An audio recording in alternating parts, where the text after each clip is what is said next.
And we should be live. I'm just gonna give it a minute until I see that you guys are indeed in the chat. Let me know if you can hear me properly. Welcome everyone. We've got about 13 minutes before we start. Hi Suzanne. And welcome everyone that just joined. Let me know whether you can hear me in the chat. And I'm gonna show you my face for now. So you can hear me, perfect, lovely. Sound and picture are good. Thank you, Tish. Welcome everyone. We've got about 13 minutes before to start.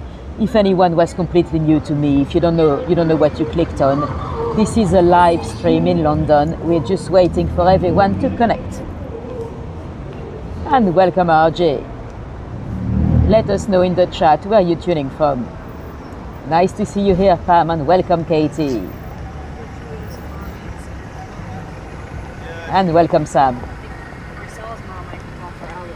So tonight we're going for a little live walk in Mayfair and Piccadilly and Trafalgar Square to see the beautiful Christmas lights. And I'll tell you a bit of Christmas history as well. If any of you were completely new to me, make sure you say hello in the chat. It's always great to see some new faces. And welcome Lee, nice to see you here.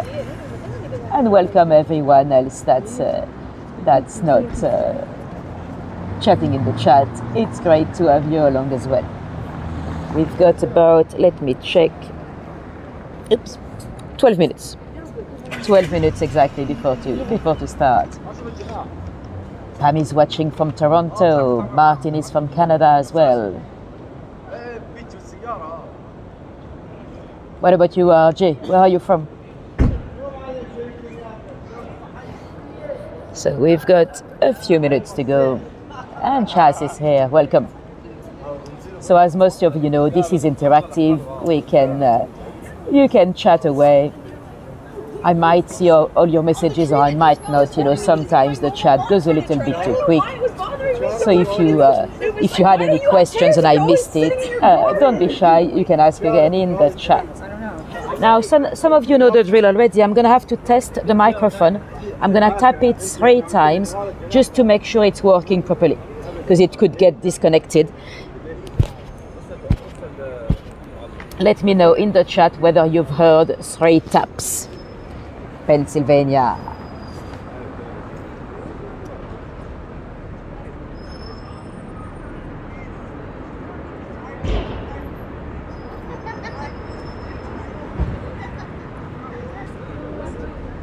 Oh, thanks, Martin. You can't wait for this one. Yeah, I think it's a favorite, this one, every year. And welcome everyone else that just joined. You've heard it, perfect. Thank you very much. If at any point through the tour you start to hear if you start hearing a few wind noises or anything funny in the background, let me know. It could be the microphone that gets disconnected every so often. Because I've got quite a bit of cable. I've got 2 adapters, so it could happen.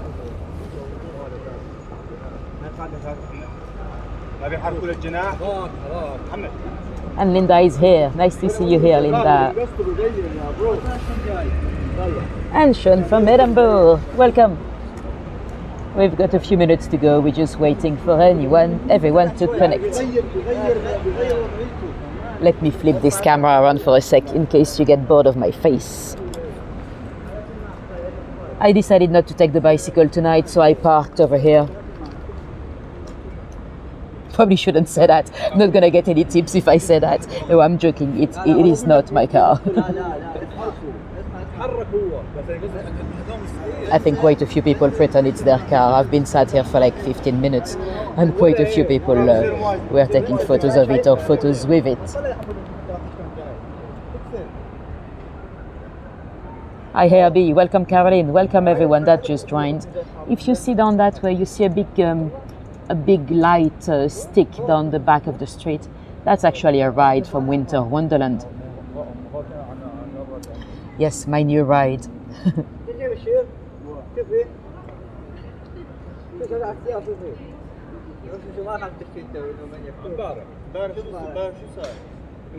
So we've got a few minutes to go. And as you can already spot, there's quite a few beautiful Christmas lights around here. Hello. So we'll be starting at 9 p.m. UK time,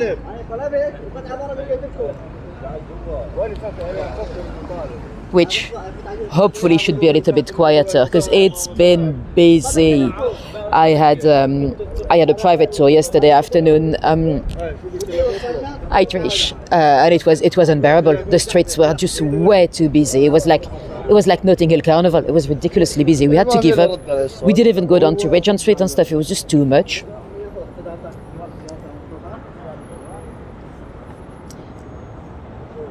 Right, let me show you my face again for the time being. So we've got a few minutes to go. No, I don't see Natasha. That's weird. Why do I never see Natasha's messages? I didn't see any Natasha. If you've said anything, I've not seen it.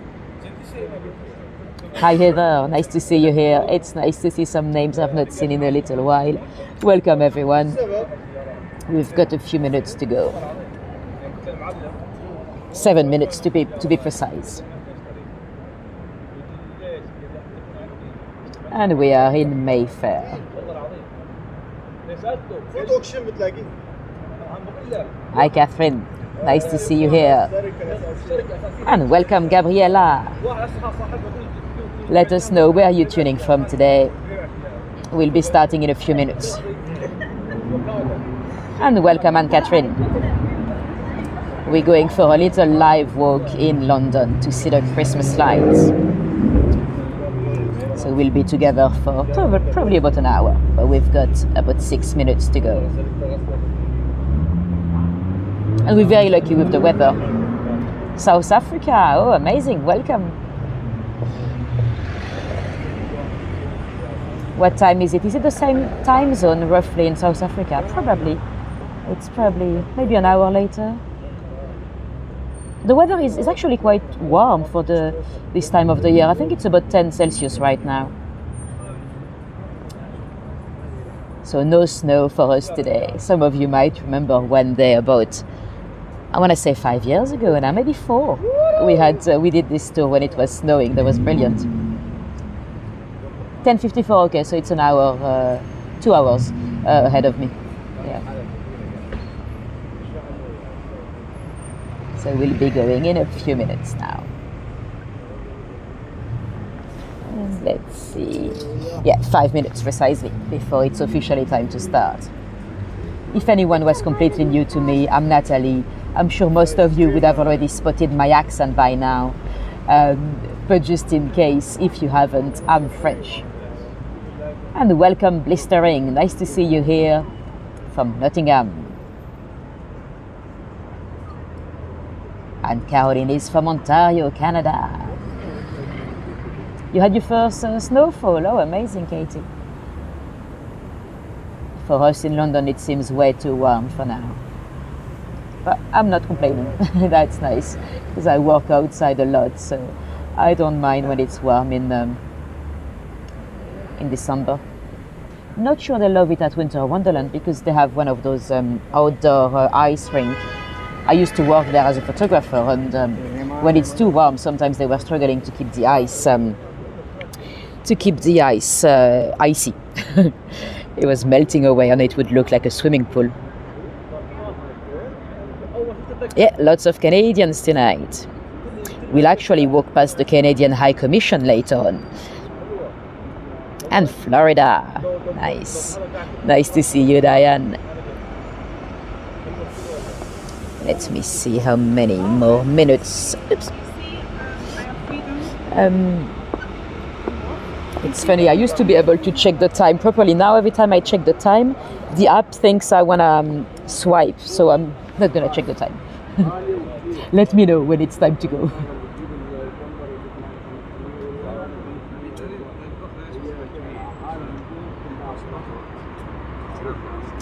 Do I ever talk to Gary, Gerard, or Alex? Yes, I was talking to Gerard 20 minutes ago. Alex, no, we did go for a drink with Alex and Gary. I used to run into him quite a lot actually around St. James's Park. You know, he had some groups with Italian students and stuff, but I've not seen him in ages. And Alex said, no, we're not really in touch much. We went for a drink once, but that's about it really.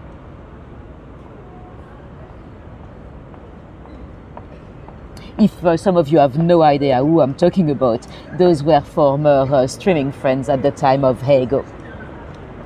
Because some of you might be new, some of you might know me from YouTube, but you might be like, who are those people? Yes.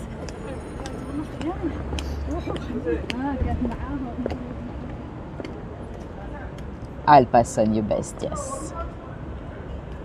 He should be back to streaming soon anyway, eventually. No, I said I'm not looking. You tell me when it's time. You miss Hego, Gabriella? I think a lot of people do. If any of you watching have no idea what Hego is, it was a streaming platform that started through COVID time, and it went down. It collapsed after COVID. So a lot of us moved down to, or moved up. It depends how you're sleeping. We moved to YouTube. And hello, Wendy from Canada, Regina.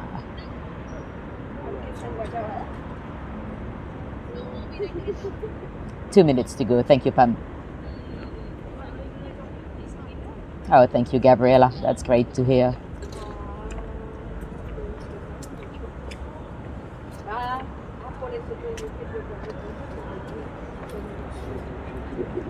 And it should be time to go very soon. Hi, Tarek. Nice to see you here. And welcome everyone else that just joined. We've got a few minutes before to start. Probably about 2 minutes. We're just waiting until it's officially 9 o'clock.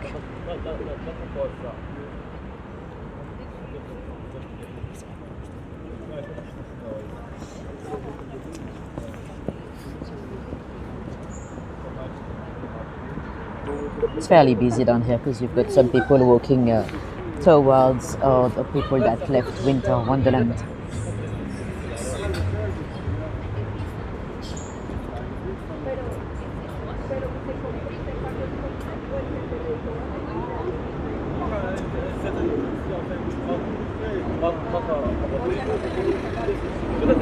"30 seconds.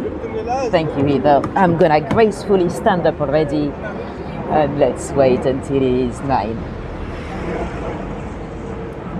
Well, it's probably 15 seconds now, because usually the time the chat is a little bit delayed. Oh, thank you, Natasha. It's funny because I didn't see you say hello, but I see your tip. Thank you. It's very much appreciated. It is thanks to your generosity that I can keep going. So thank you very much. And it is time. Perfect. Thank you, guys. Let's flip this camera around and let's go. So we are now in Mayfair, as I mentioned earlier, straight down Dalland up in Hyde Park on Winter Wonderland. I'm taking you down to Hyde Park on Christmas Day. So if you're not sleeping, if you're not in Northern America, if you want to join me on Christmas morning early, I'll take you down to Hyde Park. Now let's cross over to take a look at this beautiful tree in front of the Kono Hotel. Oops. It's a very interesting display this year. They've got those, I need to move out of here, I think. They've got those bubbles or ornaments with people's faces. Now, you might wonder, who are they? I'm afraid they are nobody in particular. They are AI generated. It's meant to represent a community enjoying Christmas together. So that's art as well as being a lovely Christmas tree. Now let me show you the fountain as well. Every so often you get some smoke coming out, some vapor. I don't know if it's automatic or if it's the gentleman pressing a button, the butler. Yes, he might have heard us, but he might have pressed the button. So that's a lovely display. Sorry, it's not particularly Christmassy. It's all the time, but that's great. That's great to see. Oh, thanks again, Natasha. Thank you so much. Now the hotel itself, it's the Connor Hotel. It dates back to very late Victorian times. It used to have a different name though. When they first created it, it was the Coburg Hotel. Coburg. Through World War I, it started to sound a little bit too German. Oh, this lady's been broken. Someone attacked the bubble. Yeah, Coburg sounded a little bit too German. So through the First World War, they decided to change the name to the Connor Hotel to sound a bit more patriotic, or at least less German. It is a beautiful hotel. They used to have a famous guest through the Second World War, Charles de Gaulle, the leader of the French resistance. He stayed in the hotel for a little while. He actually had some meetings from Free France, the French resistance in the hotel. Now let me show you a beautiful patisserie. It is Marchesi. They have a beautiful display Christmas gingerbread. It's very, very well done, very precise and intricate. Intricate? Is that a word? Intricate. Yes, intricate. I'm sorry, I've just pulled on the cable by accident. So yeah, look at the little character on top. It's so cool. Oh, thanks, Heather. That's very, very much appreciated.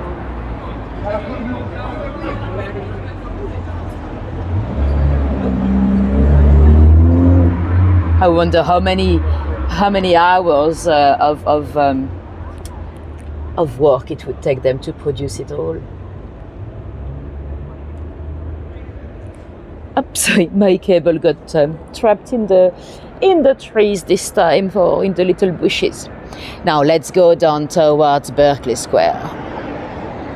So Mayfair, as I'm sure most of you know, it's quite a posh area.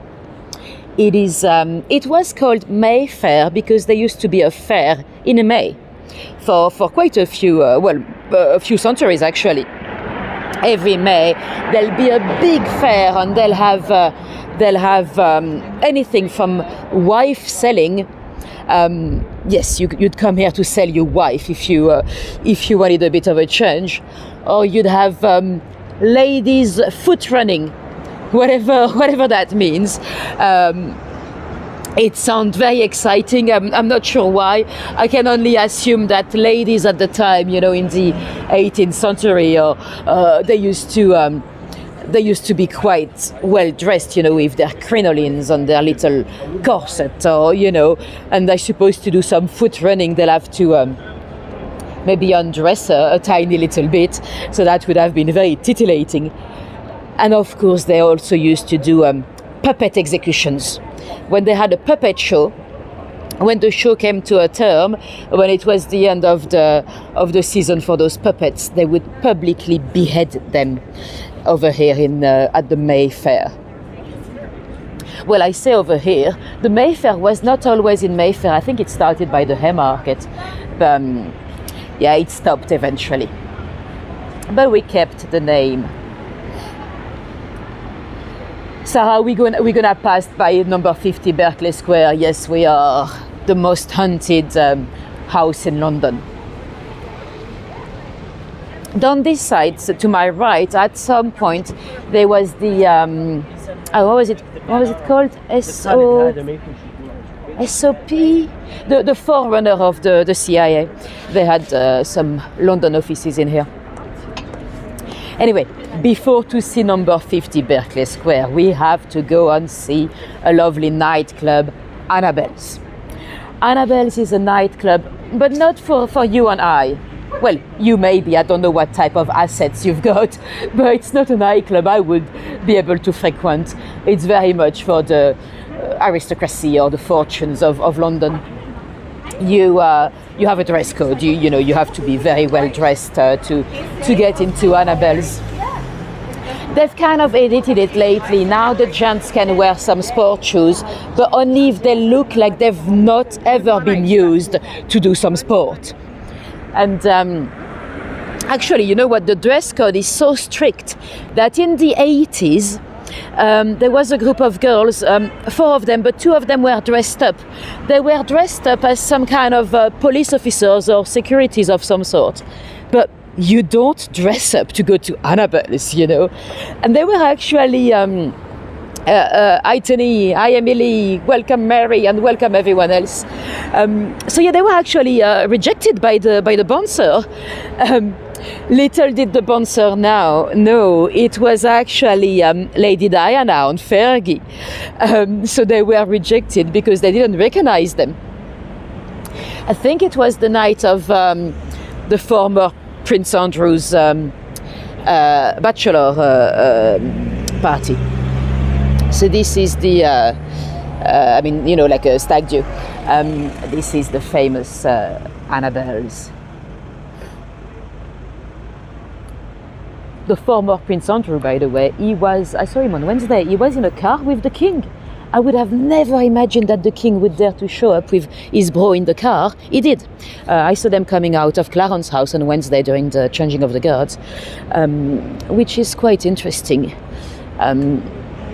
Anyway, so this is Annabelle's. They always have the most amazing decorations.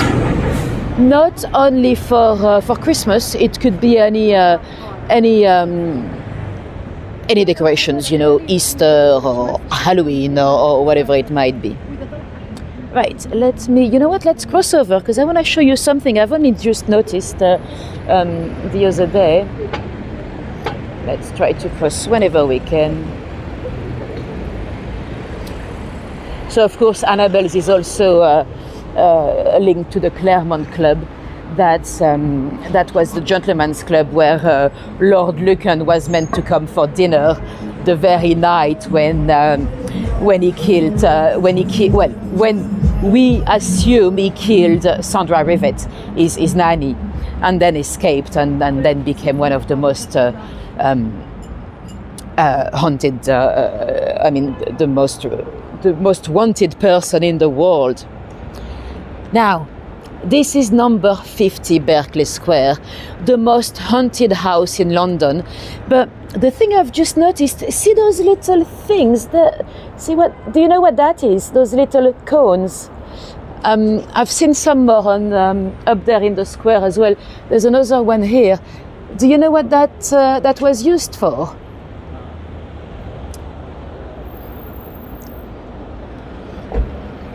Any guesses in the chat? Let me know.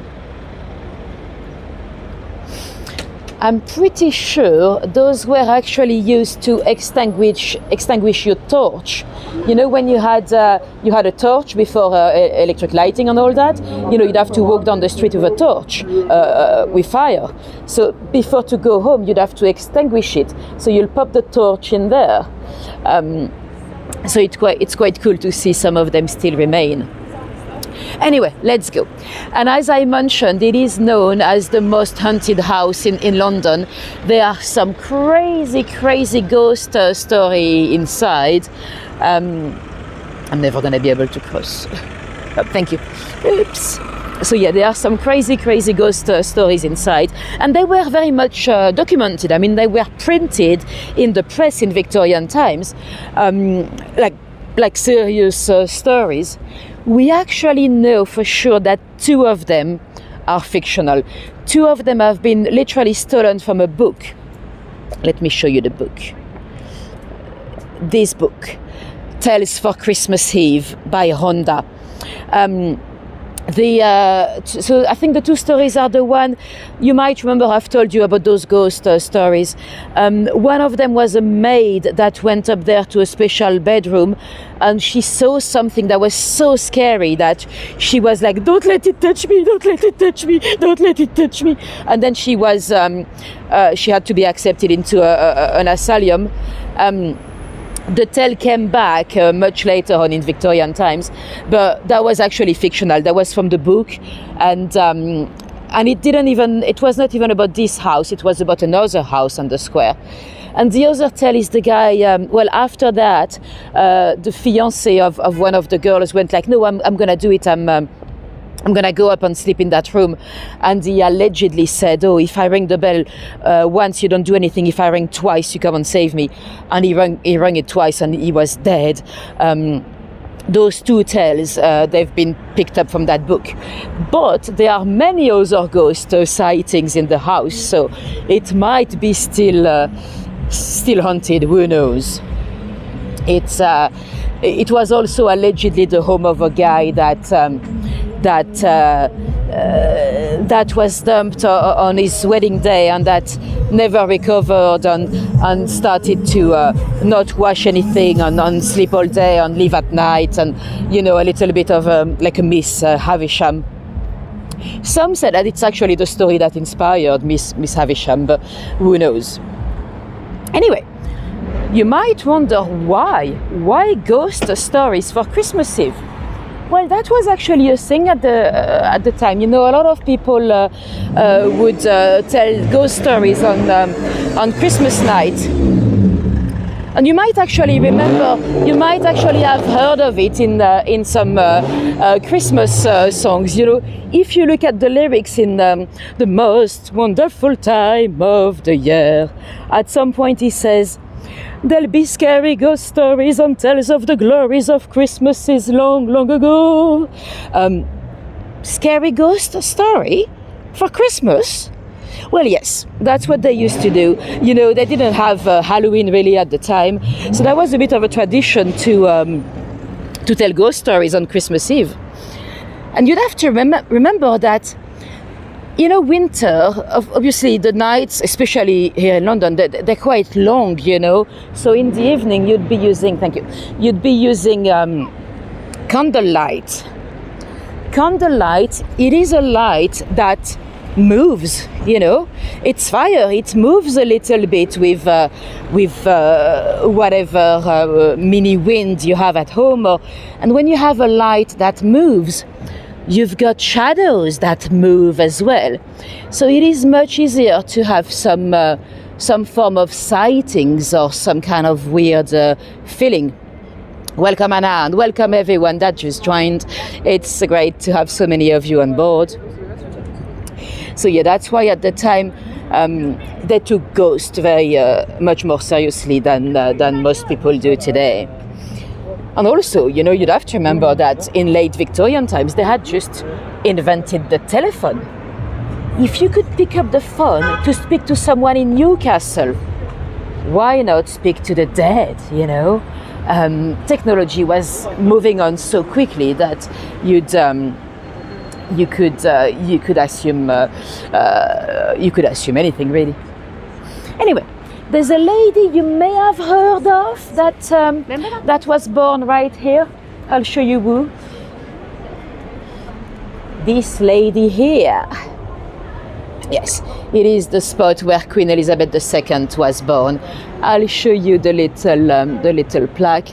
So that was their grandparents' place on her maternal side of the family. Now, let's go down to see the lights on Bond Street. Well, technically there's no such thing as Bond Street. There's New Bond Street and Old Bond Street.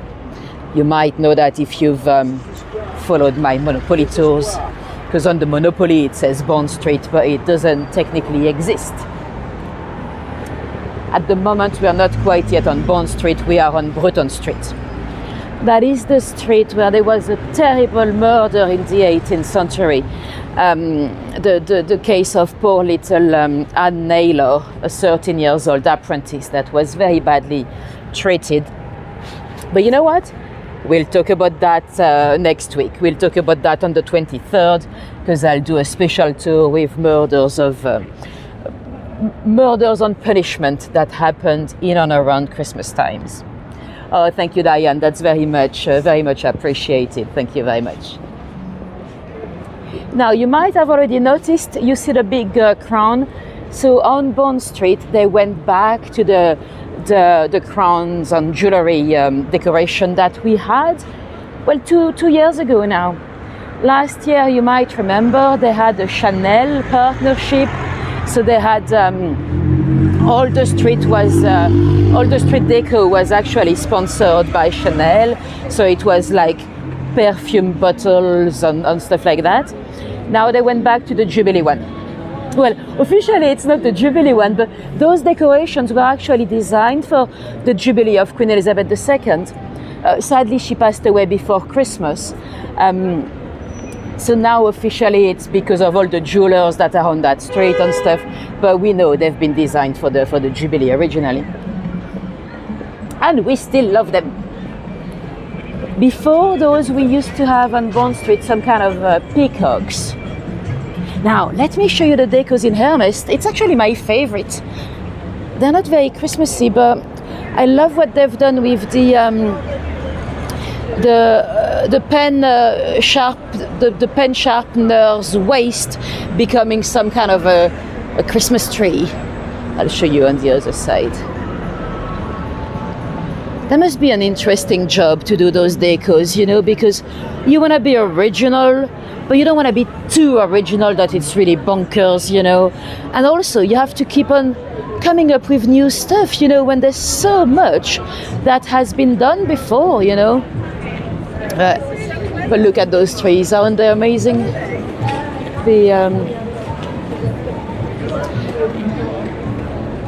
Especially the green one here, just coming out of the pencil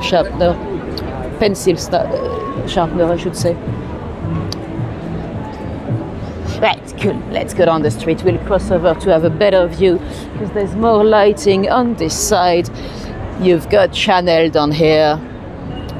Not the most original Chanel. I'm pretty sure we've seen the same before. Actually, a couple of brands have kind of recycled some of their stuff. Cartier is also very similar to the one a few years ago. Oh, thank you.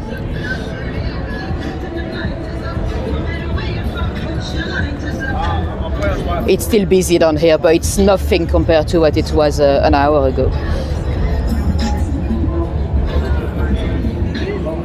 And nothing compared to what it was yesterday. Yesterday it was unbearable. You'd walk, yesterday afternoon, you'd try to walk down here, it felt like Nottingham Carnival.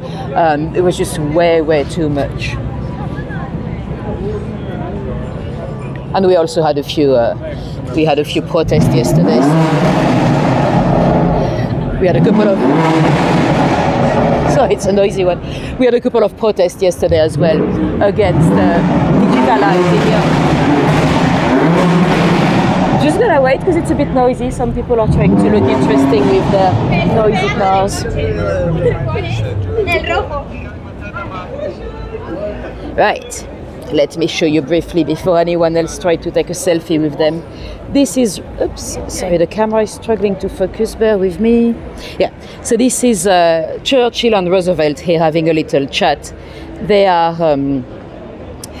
they've been gifted by the local businesses actually to Westminster Council. Oops. And what was I saying before the car? Yeah, yesterday we had three protests, but one against digital ID that the government is planning to maybe introduce. So a lot of people came to the protest, and then they came Christmas shopping. So they were shopping and watching admiring the Christmas lights with their big banners, you know, against the digital ID and stuff. So it was ridiculously busy down here. Anyway, we've got some more here. That's a nice one.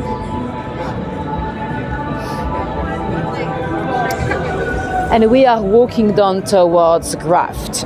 some of you might remember we talked about Graft before.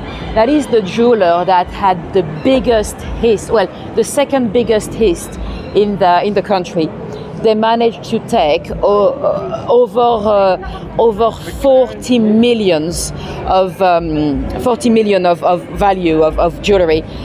So that's the one just there, Graft. They were, you'd have to admit, they were quite well organized. It was two young men. They turned up in I think it was 6th of August in 2009. They came into the shop with I've got their picture. Let me show you. With their faces exposed, they just turned up. One of them was wearing gloves, which was a bit odd in August. But you know, it's this area is so posh.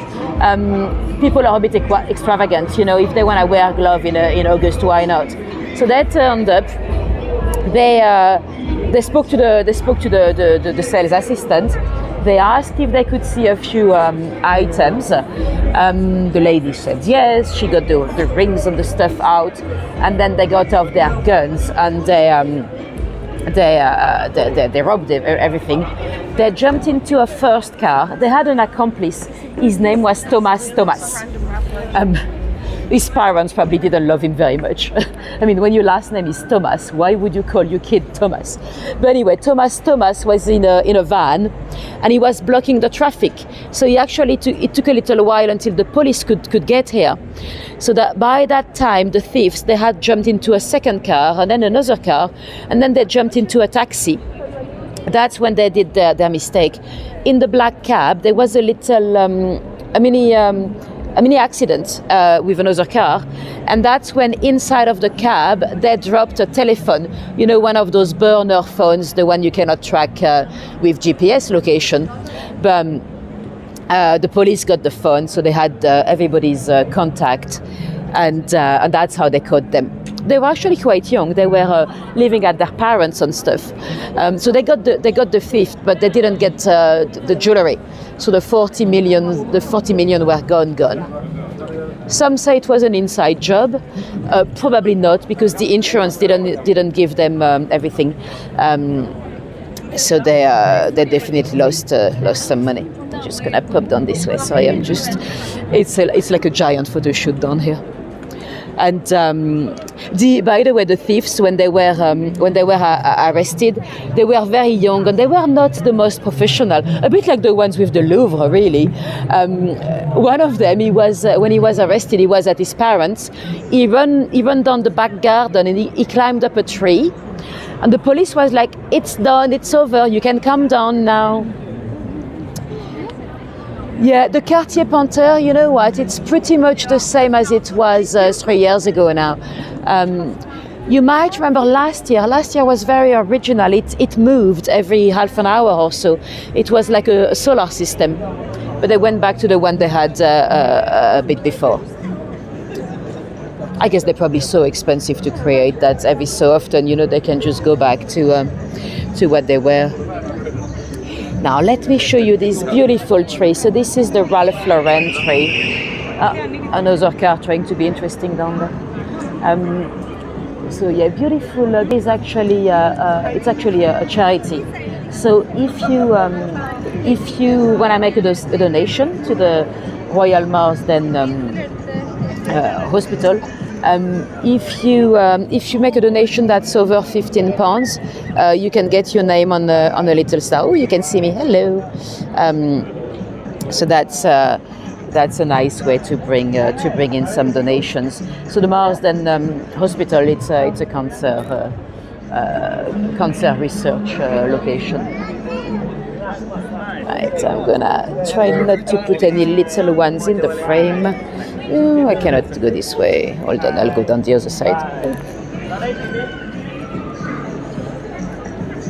Well, it's like sometimes you try getting out of people's picture, but they're everywhere. Right. This is a naked man on a horse. I'm just gonna try to escape. Trying not trying not to put people on camera, but it's very, very busy down here. Now, we've got some more crowns up there, all jewelry, collars and stuff. So this street, the south of Bond Street, always has some of the best displays because of the big brand they've got down here. Tiffany is not the most original, but people seem to love it because everyone was taking pictures of Tiffany earlier, so they might like it somehow. This street was actually the first street to be one way in London, because you had the Royal Academy down here that was doing some Christmas lectures for the kids, to learn about science and stuff. And I was so busy. A lot of people were in front of the lecture on the street and stuff. So to improve the traffic, they actually made it. They made it one way. This is the Royal Arcade down here. Let me show you the top, and I'll show you a bit of the inside when I can cross. Right.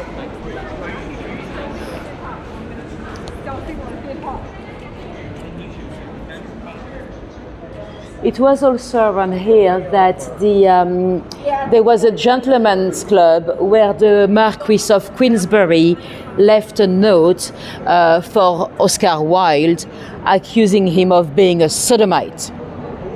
And of course, we know how that ended up. Oscar, instead of letting it go, he tried to take Queensberry down for libel. Queensberry was actually the dad of Oscar's boyfriend. So then Queensberry had to prove that he was not lying, that Oscar was indeed having some sexual relationships with men. And that's how Oscar ended up being jailed himself. Now, Rolex is quite nice as well.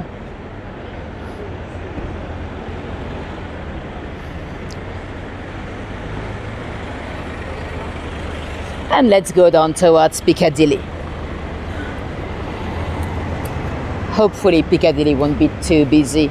Sometimes it gets very busy when they... So when at Winter Wonderland, sometimes when it's too busy with people leaving Winter Wonderland, sometimes they close the station, Hyde Park Corner, so then everyone walks down towards Piccadilly. That's what happened yesterday. It was madness. Well, I think it was madness inside Winter Wonderland as well. Yesterday, I've seen a video. There was a bit of violence, drunken people having a fight in there. And the beers.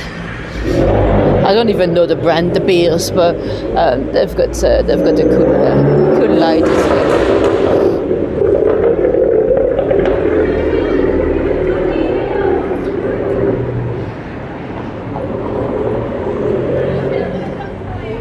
And here we are at the corner of Piccadilly. We'll go down towards Fortnum&Mason to take a quick look, but we're not going to hang around there too long because some of you would have seen it with me. When was it? Last week? 10 days ago, maybe? But before that, we've got the Burlington Arcades. They were the first covered shopping arcade in London. I think it's 1818, I think. The guy that had it designed, it was because he wanted his wife to be able to come and shop in a safe place. And I'm gonna try to pop the telephone through the railings. Bear with me one sec, just to show you Burlington Arcade. I'm gonna pop it down. Oh, they're doing some work in there. Let me just do this. Oops, I've got to be careful with all the gimbal on the cable and stuff, but here we go. This is the beautiful Burlington Arcade. Don't know if you can see, but it's not flat. They did not want to have any stairs, so it's actually going up a little bit. Right, let me... Oh, the beers is diamonds. Ooh, I don't need diamonds. Oh, I can hear the little characters coming out of...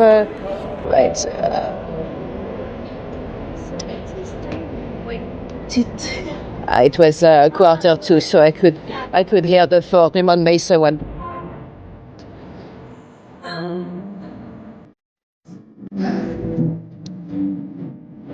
So Burlington Arcades, they still have some kind of interesting security men. They are known as Beadles. They have a very fancy uniform, and there are sets of rules that you have to abide by when you go into the Burlington Arcades. For example, you're not allowed to chew chewing gum. You're not allowed to carry a big parcel. You're not allowed to whistle. Because back in the day, you know, when you had those pickpockets everywhere, when the police turned up, they'll whistle, so they'll all know that they'll have to run away or hide their goods. You had Brussels above the shops as well. I mean, it was a different, very different type of passage at the time. And this is, of course, the beautiful Fortnum and Mason. We'll go and take a quick look at their window displays because they are always the best. So it is, of course, an advent calendar. So you can see today is the 14th. It's happy Hanukkah to anyone because it is the 14th today. And so you can see it's lit up all the way up to 14th. It's you know what? Oh, it's time to go. You know what? The advent calendars. Nowadays we have a little calendar and we have a chocolate or whatever. Back in the day, you know, during the Advent, so from the last Sunday of November, you were not allowed to have sex until Christmas. So your little chocolate, that's all you were gonna get, you know. I'm not sure many people care anymore, but you know, back in medieval times or whatever, you'd have to keep it in your pants for the time being. Right, let me show you this one. That's my favorite, I think, because it looks very, very good with their Scottish cow. And the little mouse managing the boat by herself.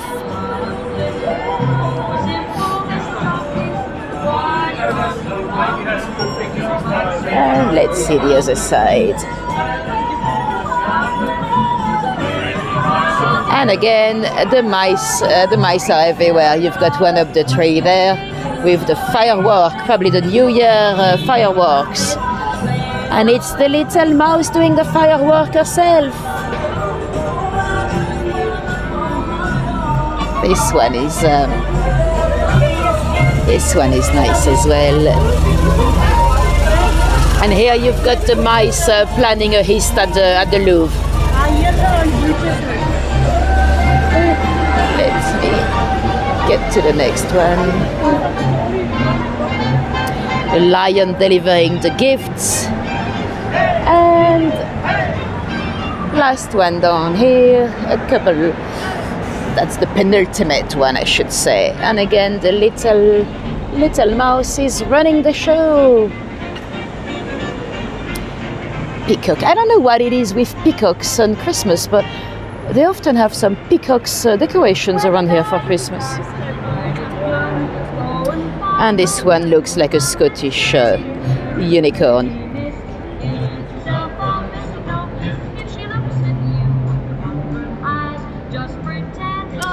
Right, let's make a move and let's start talking about Christmas traditions. One tradition that's a bit weird, it's the Christmas stocking. Why do we have those red socks all over at Christmas time? Where does the Christmas stocking came from? Why do we put gifts or chocolates or money or whatever it might be in them? Well, there are two different theories and it might be a bit of both. The first one goes back to the time of Saint Nicholas. Saint Nicholas, we'll talk about him a bit more when we talk about Santa, but he was basically a bishop in Anatolia, in Turkey today, at the time when it was not a good idea to be a Christian, because of course the Roman Empire was still polytheist and stuff, and they would execute or at least persecute the Christians. And Nicholas, he actually performed a few miracles, and he became the saint patron of prostitutes as well as children, sailors. So he's one of probably the most popular saints ever. And he became the saint patrons of prostitutes because of one particular story. It is that there was a pair of sisters. Their father was very poor. He could not pay for a dowry. The family was struggling big time, and the ladies were probably going to end up selling their bodies. They were really struggling. Oh, let me show you the Christmas tree here at St. James's, and then we'll cross over. I'm gonna have to pop my telephone through the railings again. Bear with me. It's amazing to have a Christmas tree in a graveyard, because this used to be a graveyard. Anyway, so yeah, the girls were struggling. They were about to become prostitutes, sadly, and apparently one day Saint Nicholas turned up, and he threw some gold coins over through their windows that ended up on their stockings, and they woke up in the morning finding the coins, and that's what saved them from prostitution. Right, bear with me. I'm just gonna get the telephone out of the railings again. Right, here we are, and let's cross over to show you a little bit of Regent Street. So that's the first story. There's another story that might explain the stockings. Back in the day, well, especially in the area of the former Yugoslavia, so we're talking Serbia, part of Greece as well. They were quite scared of little devilish figures, like little gnomes, and you could close your door, yeah. But there was one entrance into your home that was not that you couldn't really close. That was the chimney. It had to be open for the smoke, So that was one way where those evil little spirits could get in. Look at those lovely little helmets with flower or plant bed inside. That's quite a cool deco. So some people believe that at the time, to deter those evil little spirits from entering their homes through the chimney, they would put some smelly socks by the fireplace, or sometimes even smelly shoes. And that would explain the stockings. Some said that it was not the case at all. Some said that it was because they wanted to dry some magic mushrooms in there, in the socks. But that's a different story. I'll tell you about the magic mushrooms in a while. Now, Santa Claus, even Santa Claus people, it's very much debatable where he came from and stuff. Pretty much everyone agrees that he would have been somehow coming from Saint Nicholas. But Saint Nicholas was a Christian bishop. How did he, a Catholic, how did he end up with a wife in the North Pole and all that? That's a different story. Some people even believe that Saint Nicholas, some people that believe that Father Christmas and Santa Claus were not even the same guy. Some believe that Father Christmas was more of a pagan figure, some kind of like the king of the north, the king of the winter king, like Father Thames or Mother Nature, Father Christmas, and that he's been merged over the years with Saint Nicholas. What we do know for sure is that, with the Reformation, that changed everything for Saint Nicholas because we stopped venerating the saints. Anyway, we'll get back to the story of Santa. For now, we are on the beautiful Regent Street. So those are some of the most impressive lights around here. Regent Street is of course named after the Prince Regent, with his favorite architect, John Nash. He redesigned a lot of London and Buckingham Palace and all that. He was the regent because his dad was not able to assume his duty of king because he suffered from mental health issues. George III, the last king of America.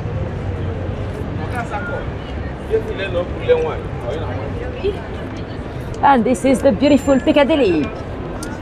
And the screens of, Piccadilly Circus, the screens of Piccadilly Circus.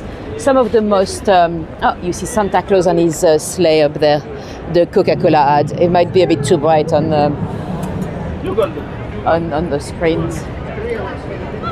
A lot of people would tell you that it is Coca-Cola that created Santa as it is today, and that it is Coca-Cola that made him wear red. That's not quite true, you know. You always have an uncle at Christmas dinner, you know, Uncle Gary, that's like, yeah, you know what, it's Coca-Cola that created Santa. No, Santa was already red before that. Coca-Cola did popularize the red outfit, but Santa was already red. And already a bit chubby. Although this year, I wish there was a Coca-Cola advert on the way. This year, on the Coca-Cola advert, Santa Claus is quite fit. You know, usually he's got a big tummy. He's lost a bit of his tummy. I wonder if it's because Coca-Cola doesn't want to be assimilated with obesity anymore. But yeah. Anyway, that's a beautiful shot with the underground as well as the police telephone box.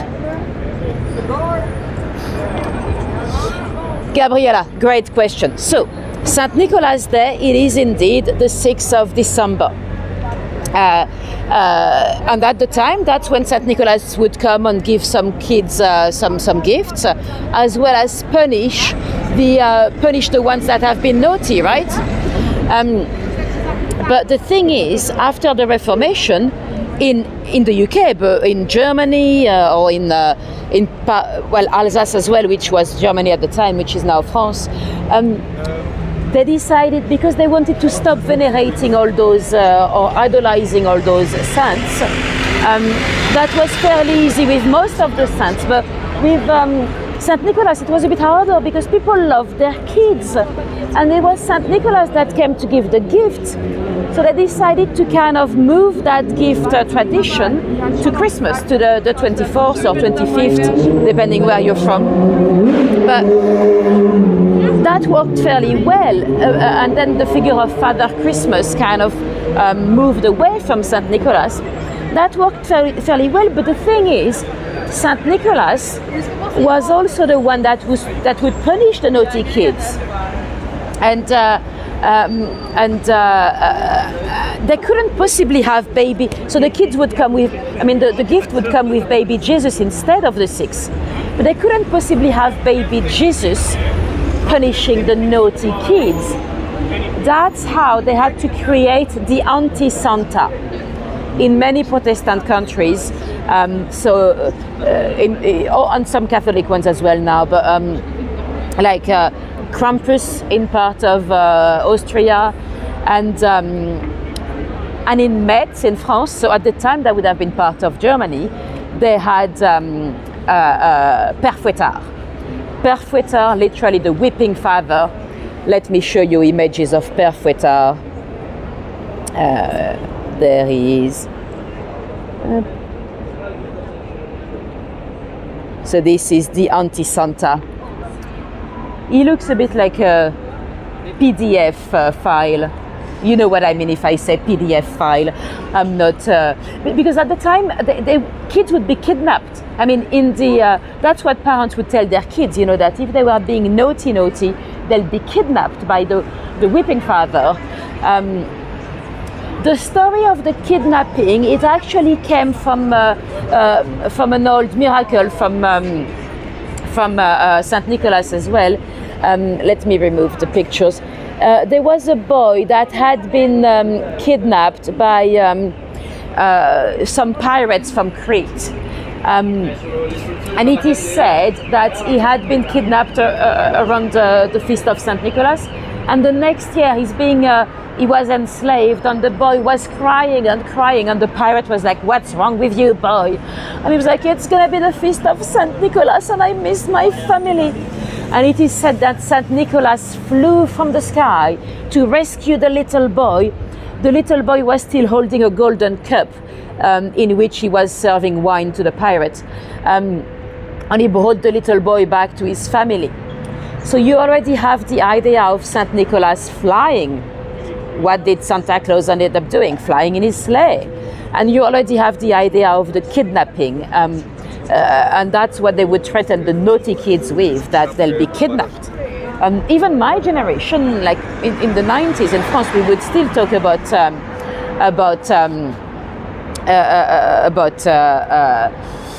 Père Fouettard.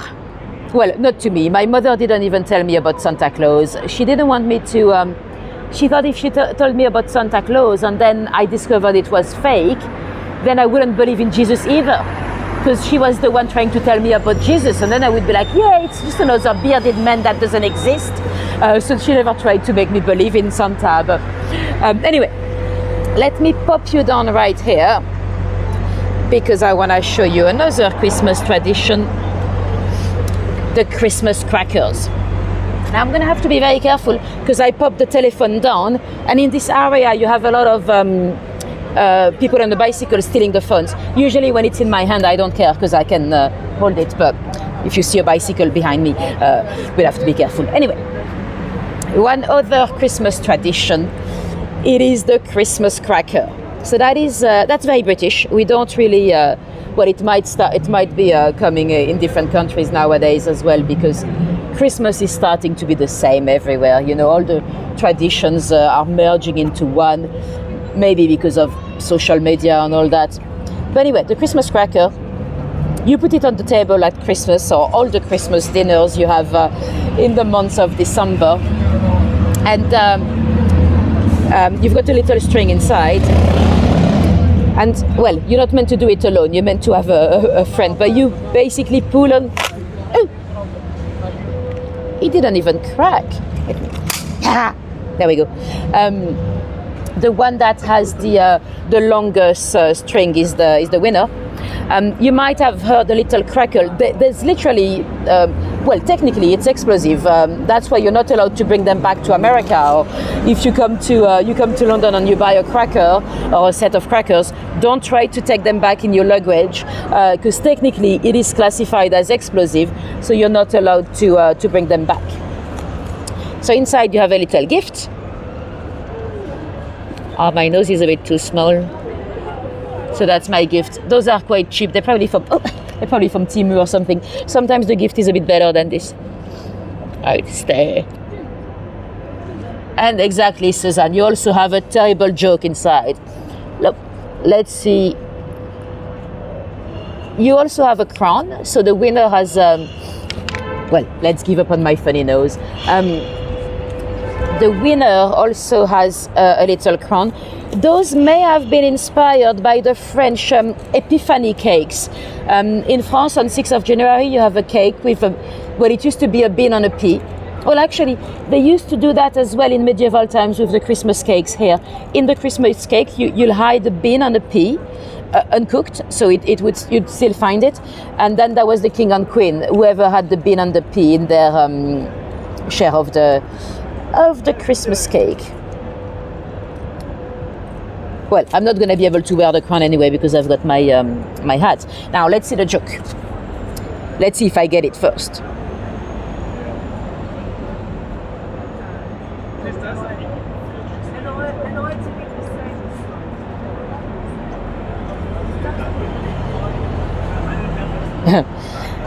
Okay, I get it. Sorry, it took a while. Why is it getting harder to buy an advent calendar? Let you have a think. I'm just gonna bin all the crap. Why is it getting harder to buy an advent calendar? Just gonna pop this in the bin there with me. Why is it getting harder to buy an advent calendar? It's because their days are numbered.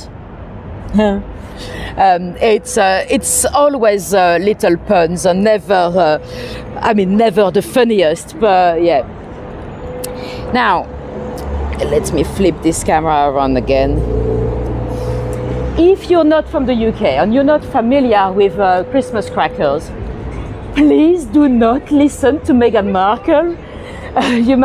You might know she did a Netflix episode, the very last one. She's lost the deal with Netflix, but the holiday special, it got the worst reviews ever. In which, so she's in the episode, she's actually making her own Christmas crackers, which you can do. It's a bit tricky, but you can do.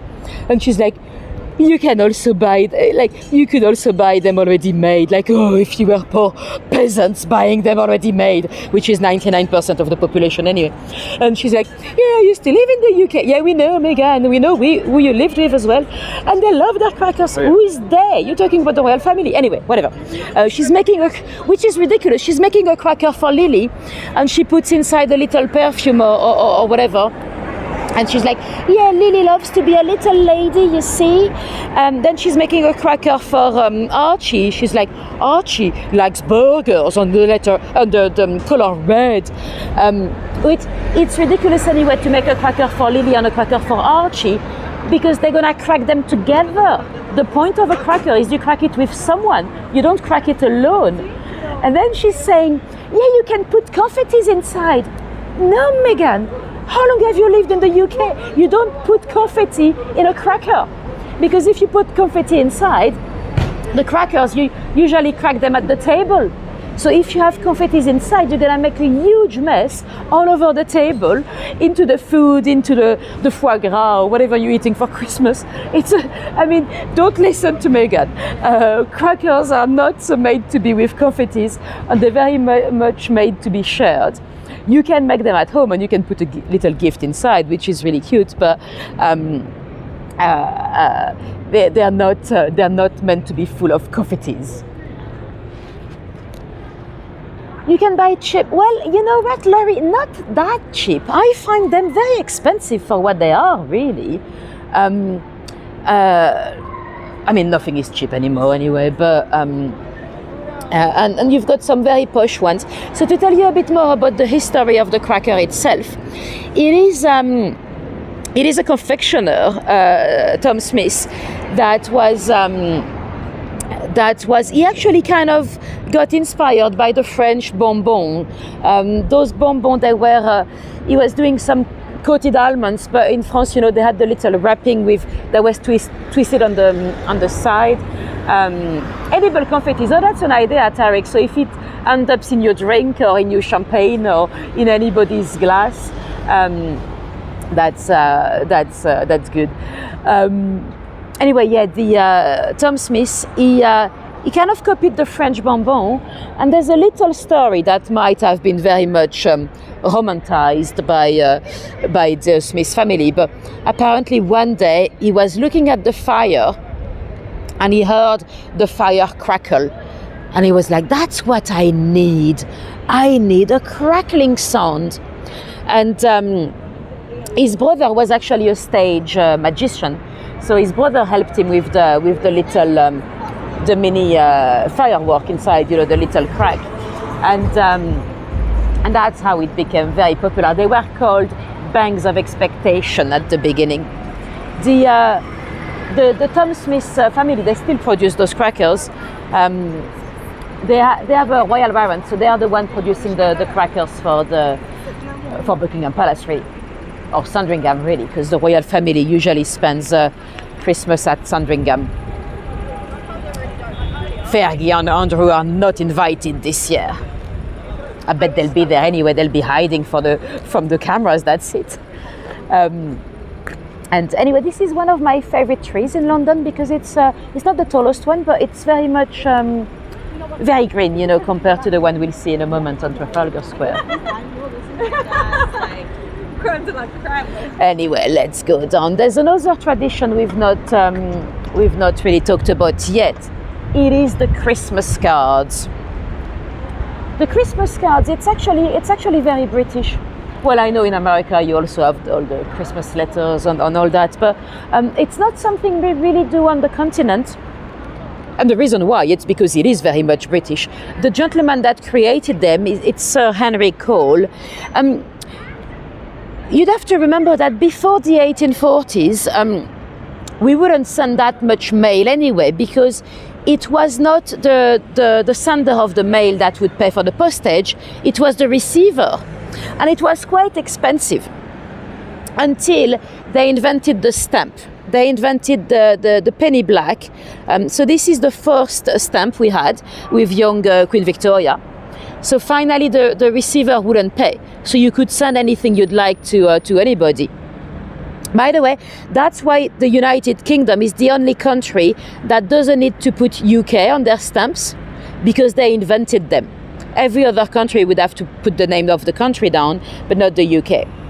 Right, let me remove the penny black. So suddenly, especially a bit later when they did the halfpenny, Christmas card became even more popular. So Sir Henry Cole, we are also at the beginning of the steam press, and when printing was much cheaper, he had an illustration down of his family having some kind of a Christmas dinner with an illustration of charity on the side. And he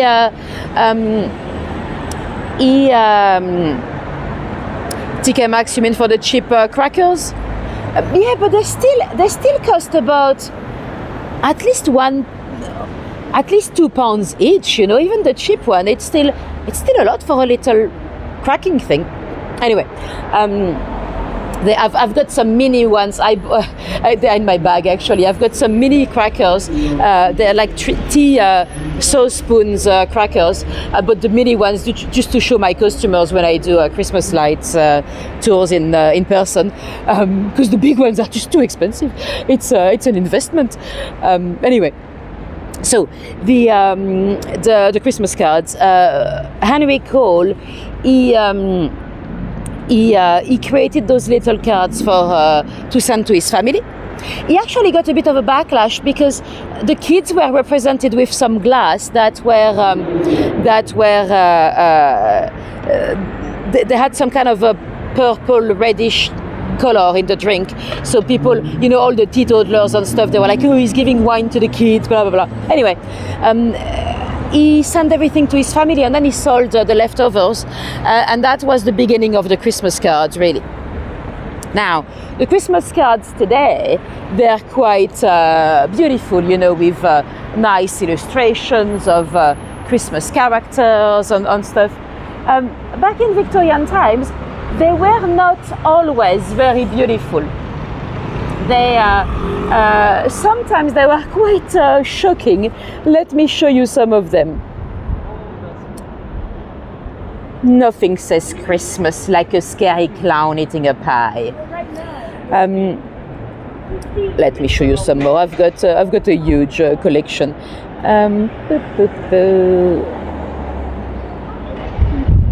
So it's a bit windy. I'm probably gonna move to an area that's less windy. Why not a dead bird? And I don't know what this Santa Claus is up to, but he looks a bit like a père fouettard from here.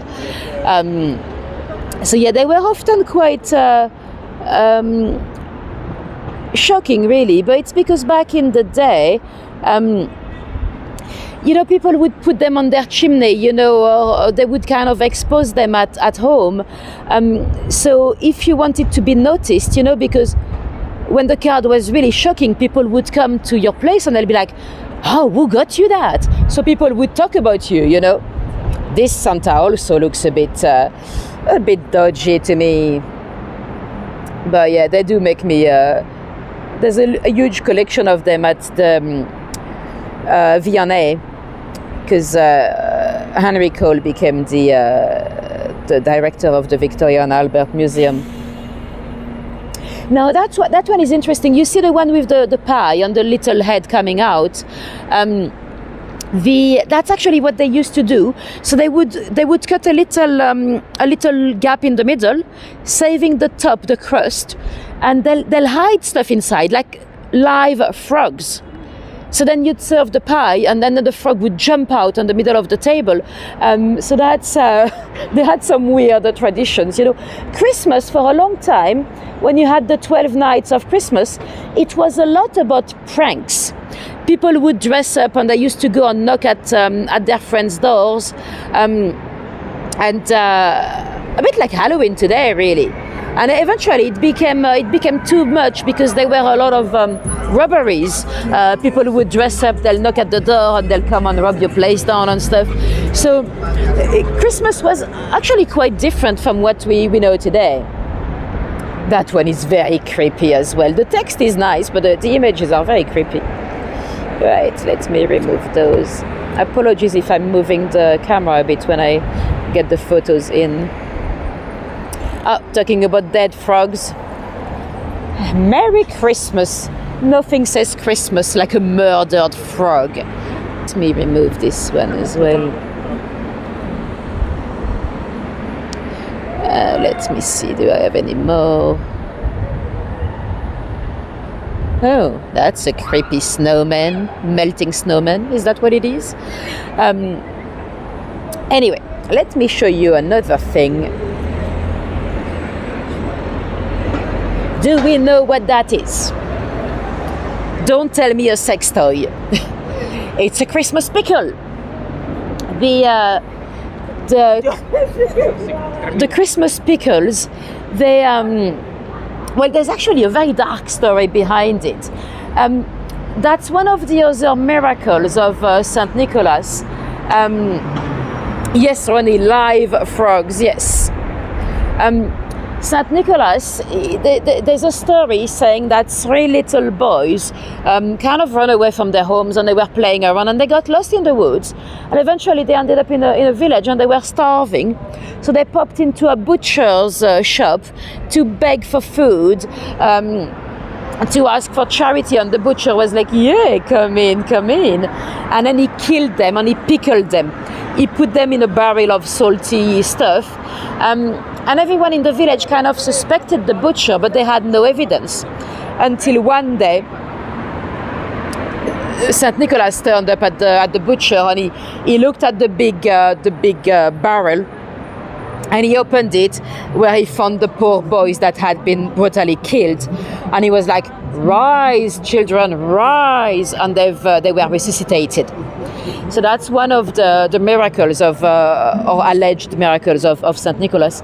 And that's the story that the French kind of took to inspire Père Fouettard. It is said in Metz, so I said the French, but once again Alsace used to be Germany at the time. It is said in Metz that when they kind of moved Saint Nicholas to Christmas Day and stuff, they wanted the anti-Santa, and Saint Nicholas would have asked the naughty butcher to come with him to punish the naughty kids. I said naughty kids. The good list on the naughty list, it's American. It's I think it came from a Christmas poem at the beginning of the 20th century. So they probably wouldn't have the naughty list back then, but. Anyway, here is the Canada High Commission. I know we've got a few Canadians in today. And so to get back to the Christmas pickle, the ornament on the tree, I'll show you again, because this one. It is said to be a German tradition. It is said that in Germany they hide a pickle on the tree since the pickled boys, and the first kid that spots the pickle is the one that will open his gifts first. I've never lived in Germany. I have no idea if it is true, but some say that it's not really true. Some say that it was, there was a lot of people in the US with German ancestry, and some say that it's actually a businessman in America that kind of invented the tradition. So everyone with German ancestry in America would buy those little Christmas pickles. Who knows? I find them cute. And anyway, We are now in Trafalgar Square. We've got a little Christmas market down here, but I purposely choose to come down when the market is closed, because it could be too busy and that they could be stealing my signal at daytime. And I pull in and welcome everyone that joined late. We didn't really talk about Santa. How did this bishop, full of miracles in Turkey, became the big joyful red guy that we know today? Well, we kind of moved on to this idea of Father Christmas after the Reformation, to get away from Saint Nicholas. One other thing we have to note is that Santa Claus became very important in New York City because Saint Nicholas used to be the saint patron of sailors. So he was often the saint patron of port city. Amsterdam was one of them. And of course, when people from Amsterdam moved to New York became New Amsterdam for a while. So they took their saint patron with them to New York City. Because the image of Santa Claus we have today really comes from the east coast of the United States, because of a few poems and also because of some shopping centers that had the first Santa Claus in Victorian times. We're talking. It's also Americans that created Santa's wife. He didn't have a wife until then. It's also Americans that created the names of the reindeers, you know. If you go to France, the reindeers, they still don't have a name. We don't know about Rodolphe on his red nose. That was, I think, that was a shopping center in America as well that created Rodolphe. But anyway, as we mentioned earlier, some believe that Santa was actually more of a pagan figure anyway. I mean, Christmas anyway was a pagan celebration. It was Saturnalia, of course, like the celebration of the winter solstice. We know it was a huge party. We know that around the solstice they'll go down to Stonehenge and they'll feast. They found a lot of bones, you know, around Stonehenge, animal bones. The animals would have been slaughtered, and there was still some meat on the bones, so some of the meat would have been wasted, so we know they used to feast. And we know Jesus was not born in December anyway. It was to assimilate a pagan festival with Christianity that they decided in the 4th century to celebrate Jesus' birth at that time of the year. But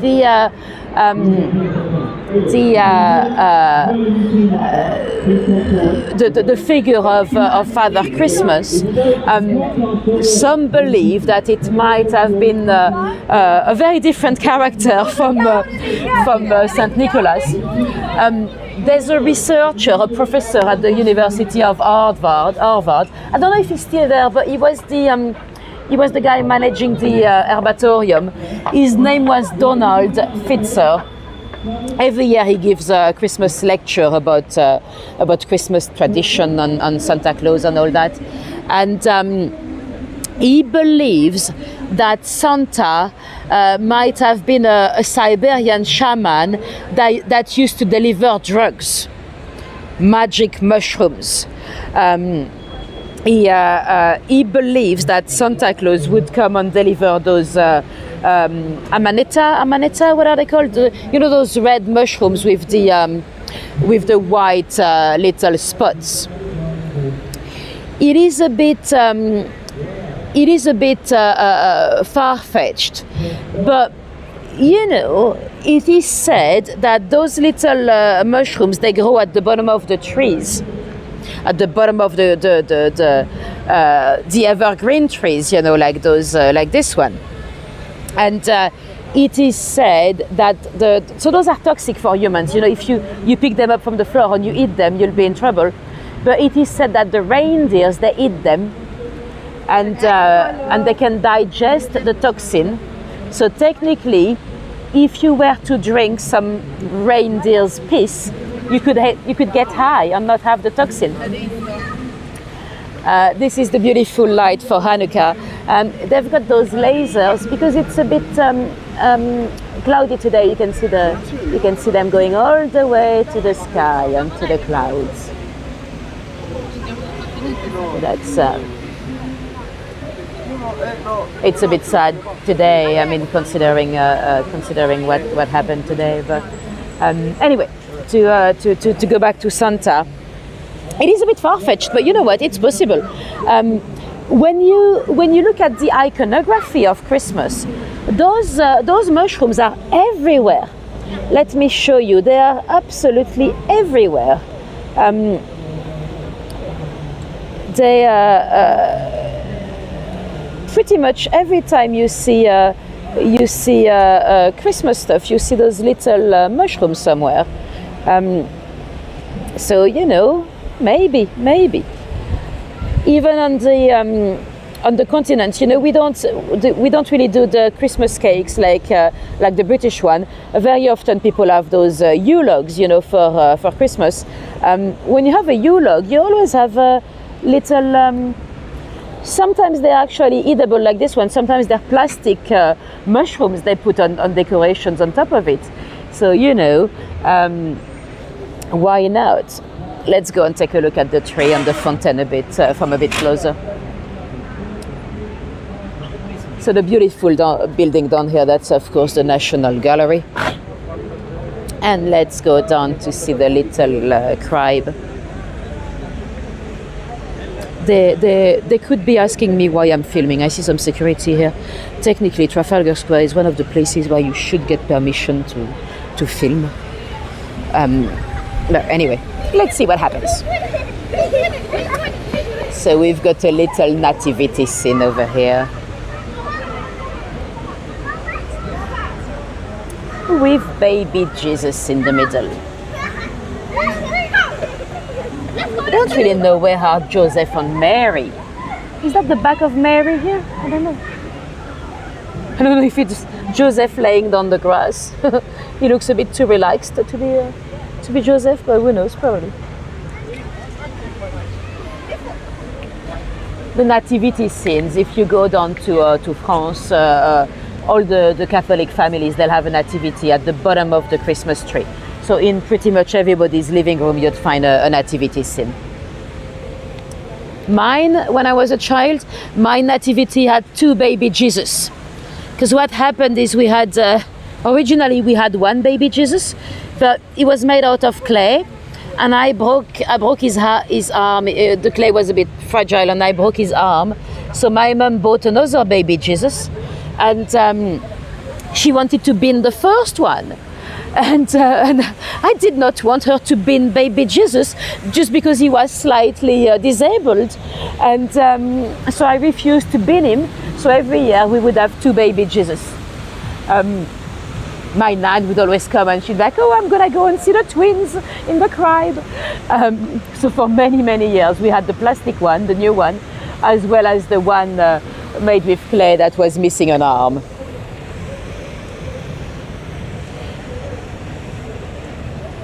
Now, let me show you the Christmas tree coming straight from Oslo. It is, every year we have a Christmas tree coming from Norway. It's a gift from Norway to say thank you, because through the Second World War, Britain helped protecting the Norwegian royal family. So every Christmas since, we get a lot of a new Christmas tree from Norway. It's hard to see at night. It looks beautiful at night, but it's getting a lot of criticism on social media because it's a tall tree, but it's not actually the greenest. It's actually quite empty in terms of branches.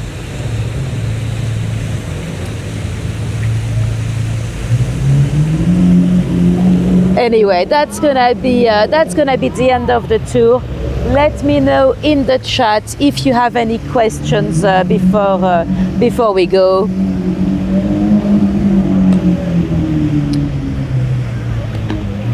Is Hotel Chocolates a brand? I don't know what we're talking about. Hotel Chocolates, is it a... I don't know the brand, if it is a brand. Yeah, it's slim and tall, but not many branches. Let me show you the Admiral Nelson up here. So if you want to see a bit more of the Christmas decorations in London, come and join me on Wednesday. We're going back to Covent Garden, so we'll see some beautiful Christmas decorations down there as well. There's also a Lego Santa Claus, but I don't think we'll see it. I suspect they might remove him in the evening so people don't steal him. Santa and Rudolph, but I think they'll probably be gone by the time we get there. Thank you, Barbara. Thanks everyone for coming today. It's always a pleasure to have so many of you on board. If any of you drop me a little tip on PayPal or on Buy Me a Coffee, that's very, very much appreciated as well. I don't see them live in the chat, but it's very, very much appreciated. Thank you, Pauline. Yes, so we're doing Covent Garden on Wednesday, and next week we'll do a tour about the Christmas crimes and punishment. So we'll talk about a lady you might have heard of in some of my tours, the lady being accused of being Jill the Ripper. She was hanged just before Christmas. So that's a nice story to look forward, an interesting story to look forward to. And thank you, Pam. Thanks everyone for your tips. Let me show you the QR code, because most of you that are watching me live, you've got the link for PayPal and everything in the chat. But if any of you are watching the replay, you can also scan the little QR code over here to buy me a coffee. And on Christmas Day, I know it's not the best timing for some of you, but on Christmas Day, I'll take you to Hyde Park. Very early morning, we've got to be live before 9, because that's when they'll go and jump on, they'll jump in the Serpentine Lake. It's called the Peter Pan Cup. Every Christmas morning, there's a bunch of crazy people jumping in a frozen lake. I've never seen it before, so we'll go and discover it together. And let me remove this, and we'll then have a little walk in Hyde Park, and I'll tell you a bit more about the story about Peter Pan as well, because there's a dark story behind all this very interesting character. Talking about Peter Pan, hold on, let me show you something down here. I don't know how well you'll see, but they've got on the Strand, we'll see that on Wednesday anyway, but the Christmas lights, they look like Tinkerbell. Let me show you. I think it is Tinkerbell, actually. Tinkerbell, I don't actually know her as Tinkerbell myself, because all the cartoons and those kids' stories, I know the characters in French. So in French, she's called Clochette. But here she is. Let me show you. I think it's Tinkerbell. We'll come down the Strand anyway on Wednesday when we do Covent Garden. So I probably should have kept the surprise for Wednesday, but hey ho. Can you see? Let me zoom in a bit. We're not going to cross because it's going to be a bit noisy down there, but there she is.